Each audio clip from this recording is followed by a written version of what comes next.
Hi was எல்லாத்துக்கும் வணக்கம். நம்ம இன்றைக்கி பார்க்க போகிற விஷயம் என்னென்னா பார்த்தீங்கன்னா, இந்த ஒரு கிழமையில் பார்த்தீங்கன்னா 29ஆம் வியாழக்கிழமை வர இருக்க பீமேகஸ்தி விரதத்தை பற்றி தான் பார்க்க போகிறோம்.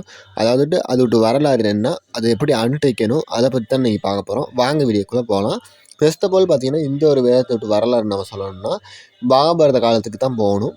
ஏன்னா பார்த்தீங்கன்னா, மகாபாரத காலத்தில் வாழ்ந்த தருமராக இருக்கட்டும், அர்ஜுனனாக இருக்கட்டும், நகுலனாக இருக்கட்டும், சகாதேவனாக இருக்கட்டும், திரௌபதியாக இருக்கட்டும், எல்லாம் பார்த்தீங்கன்னா ஏகாதசி விரதத்தை கடைபிடிச்சிட்டு வராங்க கண்டினியூவாக. அதுவும் பார்த்திங்கன்னா தண்ணி சாப்பாடு எல்லாம் தவிர்த்துட்டு கடைபிடிச்சிட்டு வராங்க. ஆனால் பார்த்திங்கன்னா நம்மளோட பீமசேனன் மட்டும் இதை வந்து செய்யாமல் இருக்கார். ஏன்டா இவர் மட்டும் செய்யாமல் இருக்காருன்னு காரணத்தை பார்த்திங்கன்னா, இவருக்கு வந்து பார்த்திங்கன்னா விருகோதரன்னு ஒரு பேரும் இருக்குது. அதுக்காக அதாவது பார்த்திங்கன்னா இவருக்கு ஒரு பிரச்சனை இருக்குது. அதாவது பார்த்திங்கன்னா நோயினே சொல்லிடலான்னு வைங்களேன். அப்படின்னா விருகம்னா இவருக்கு வந்து பசி சாப்பிடாமல் இருந்தாலும் வயிறில் எரிஞ்சிக்கிட்டே இருக்கும். அதனால் இவருக்கு வந்து பசியை தாங்க முடியாதனால இவர் வந்து எந்த நேரமும் சாப்பிட்டு சரியாக உடம்பு பார்த்துக்கிறாரு.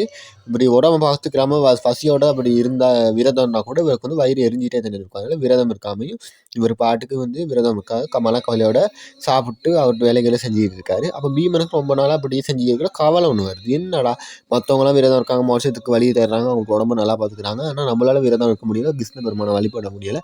கிருஷ்ணன் நம்மளை பற்றி என்ன நினைப்பார், ரொம்ப கவலையோட அப்போ கிருஷ்ணர்கிட்ட போயிட்டு கேட்குறாரு.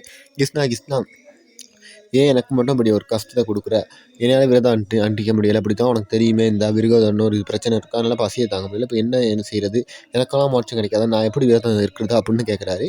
அப்போ கிருஷ்ணரும் பயப்படாமல் சொல்கிறாரு, நீ என்ன பயப்படாத, உனக்கு என்ன ஒரு நாள் உனக்கு விரதம் இருந்தால் போதும், மற்ற விரதத்துள்ள பலனும் நான் உனக்கு தரேன். அதாவது பார்த்திங்கன்னா மாசி மாதம் வர வளர்ப்பிடையில் இருக்க ஏகாதசி அன்றைக்கி மட்டும் நீ விரதம் வரு, அதை நான் உனக்காக அந்த விரதத்தை நான் உனக்கு ஒதுக்கி தரேன், நீ அன்னைக்கு மட்டும் விரதம் இருந்தால் போதும், மற்ற இந்த வருஷத்தில் 23 ஏகாதசிக்கும் உள்ள பலன் நான் அது அன்னைக்கு மட்டும் உனக்கு தரேன் அப்படின்னு சொல்லிட்டு கதையை முடிச்சிட்டாரு. அதனால தான் பார்த்திங்கன்னா இந்த ஒரு ஏகாதசி விரதத்துக்கு பேரும் பார்த்திங்கன்னா பீம ஏகாதசியாக காணப்படுது.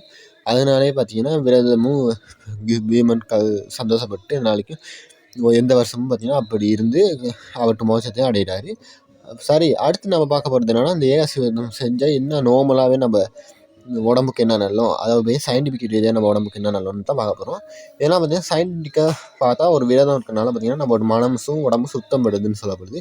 அதுவும் ஏகாதசி நம்ம வந்து பட்டினி இருக்கோம், சாப்பாடு தண்ணி குடிக்காமல் விரதம் இருக்கிறனால அன்னைக்கு வந்து நம்ம மனசு ஒருநிலைப்பட்டு பார்த்திங்கன்னா ஒரு ஸ்ட்ரெஸ்ஸெல்லாம் இல்லாமல் போயிட்டு நம்ம வந்து நல்ல ஒரு மன தெளிவோடு இருப்போமா. அடுத்து வந்து ஆன்மீக ரீதியாக பார்த்தா விஷ்ணு பகவானை நம்ம கும்பிட்றதுனால அவர் வந்து பணத்துக்கு அதிபதி, அவர் வந்து சல்லிக்கார கடவுள்னு சொல்லுவாங்க, அதாவது பணக்கடவுள்னு சொல்லுவாங்க. அதுதான் பார்த்திங்கன்னா திருப்பதியில் அவ்வளோ சல்லி கிடக்குது. அதனால் விஷ்ணு பகவான் நம்ம ஏகாதசி விரதம் அன்றைக்கி வழிபட்டால் நம்மளுக்குள்ள வறுமையெல்லாம் நீங்கி நம்மளுக்கு வந்து சல்லியெல்லாம் நம்மளுக்கு கிடச்சி நம்மளுக்கு வந்து செல்வ செழிப்பு வந்து உண்டாகும். அதாவது பார்த்திங்கன்னா நம்ம இது மணி ரீதியாக நம்ம இன்க்ரீஸ் ஆகும், டெவலப் ஆகும் அப்படின்னு. சரி, வளவலன்னு காட்சி இருக்காமல் இந்த ஒரு பீமா ஏகாதசி அன்னைக்கு பார்த்திங்கன்னா எப்படி நம்ம வந்து வழிபாட்டு முறைகள் செய்யணும் அப்படின்னு சொல்லிட்டு நான் இப்போ சொல்ல போகிறேன். இது ப்ராக்டிக்கலாக பார்க்கணுன்னா நார்மலாக உள்ள விரதங்கள் மாதிரி தான் இதுக்கும் வந்து நம்ம வந்து விரதம் வந்து இருக்கணும், சாப்பாடு கடைப்பிடிக்கணும், தண்ணி குடிக்காமல் அப்படி தான் இருக்குது. அதை நான் ஒன்று ஒன்றா சொல்கிறேன். பார்த்திங்கன்னா ஃபர்ஸ்ட் ஆஃப் ஆல் இதை வந்து துவங்குறதுக்கு ஏகாதசிக்கு முதல் நாளே பார்த்திங்கன்னா நைட்டே வந்து வெங்காயம் கொண்டு சாப்பிடாம விரதத்துக்கு தயாராகணும். அடுத்து பார்த்திங்கன்னா அப்படின்னா 29 காலையில் பார்த்திங்கன்னா வெள்ளெண்ணெய் எலும்பி குளிச்சுட்டு வீட்டில் இருக்க கிருஷ்ணருக்கு பார்த்திங்கன்னா துளசி மாலை போட்டு விளக்கு ஏற்றணும். அடுத்து பார்த்திங்கன்னா 3வது இன்னொரு விஷயம் செய்யணும், அதுதான் உணவுன்னா நார்மலாக பார்த்திங்கன்னா தண்ணீர் மட்டும் குடிக்கலாம், இல்லாட்டி சாப்பாடு அறவே தவிர்க்கணும். அடுத்து அப்படி சாப்பாடை தவிர்க்கவே முடியாட்டி ஒரு அரிசி சாப்பிட்டு ஆகணும்னா பால் பழம் சாப்பிட்டு இருக்கலாம். அதுக்கு அடுத்து பார்த்திங்கன்னா தானிய அரிசி உணவை சாப்பிடாம தவிர்க்கும். அடுத்து 4வது விஷயமாக சொல்லப்படுறது மந்திரம். அது நார்மலாக பார்த்திங்கன்னா மந்திரத்துக்கு பவர் கூடன்னு நான் சொல்லிகிட்டே இருப்பேன். அன்பே மருந்தாக இருக்கட்டும், ஓம் நம சிவாயவாக இருக்கட்டும், இல்லாட்டி ஓம் நாராயண நமகட்டும், எப்படியாகவும் இருக்கட்டும், எந்த ஒரு மந்திரத்துக்கும் அவ்வளோ பவர் இருக்குது. அதனால தான் பார்த்திங்கன்னா ஒரு பேயை வெட்டுறதுக்கும் சரி, இல்லாட்டி ஒரு சாமியை வரவழைக்கிறதுக்கும் பார்த்திங்கன்னா ஒரு சாமிக்கு அருள் ஏற்றுறதா இருக்கட்டும், இல்லாட்டி காவடி இருக்கிறது எதுக்கும் பார்த்திங்கன்னா மந்திரங்கள் சொல்லி தான் பலம் ஏற்றுவாங்க, உறுதிப்படுத்துவாங்க, சக்தியை கூட்டுவாங்க, ஒரு பேயை கூட வெட்டுவாங்க. அதனால் மந்திரம் வந்து பலம் வாய்ந்தது, சும்மா சொல்லலை. வேதத்தில் கூட இருக்குது மந்திரத்தோட பெருமையெல்லாம், அதெல்லாம் போயிட்டு டேஸ்ட் பண்ணி படிங்க. அப்போ பார்த்தீங்கன்னா இந்த ஒரு மந்திரம் ஸ்பெஷலாக இருக்கிறனால அன்னைக்கு முழுவதும் பார்த்திங்கன்னா நீங்கள் கிருஷ்ணருக்கு நினச்சிக்கிட்டு பார்த்திங்கன்னா ஓம் நமோ நாராயணா, ஓம் அரேகிருஷ்ணா அப்படின்னு சொல்லிட்டு மந்திரங்களை சொல்லிகிட்டே இருந்தாலும் உங்களுக்கு கோடி புண்ணியம்னு சொல்லப்படுது. அதுவும் பார்த்திங்கன்னா விஷ்ணு சகஸ்ரநாமம் நீங்கள் சொல்ல முடியாது, வீட்டில் ஃபோன்களில் சரி இல்லாட்டி கெசட்டில் சரி போட்டுட்டு கேட்டு இருங்க, அப்போ ரொம்பவே நல்லா. அதாவது விஷ்ணு சகஸ்ரநாமம் கேட்கணும். போடாமா. அடுத்து பார்த்திங்கன்னா இந்த வேதத்தை எப்படி முடிக்கணும்னு ஒரு விஷயம் இருக்குது. அடுத்த நாள் பார்த்திங்கன்னா துவாதசி இருக்கும். அதனால் 30ஆம் தேதி காலையில், அதாவது பார்த்தீங்கன்னா வெள்ளிக்கிழமை காலையில் விஷ்ணுவுக்கு நைவேத்தியம் செஞ்சுட்டு ஒரு ஏழைக்கு ஸ்ரீ அன்னதானம் பண்ணிவிட்டு இந்த விரதத்தை முடிக்கணும். கடைசியாக பார்த்தீங்கன்னா இந்த ஒரு விரதத்தை இருக்கனால நம்மளுக்கு கஷ்டங்கள் தீருது. அடுத்து பீம ஏகாதசி ஸ்பெஷலே நான் சொன்னேன்.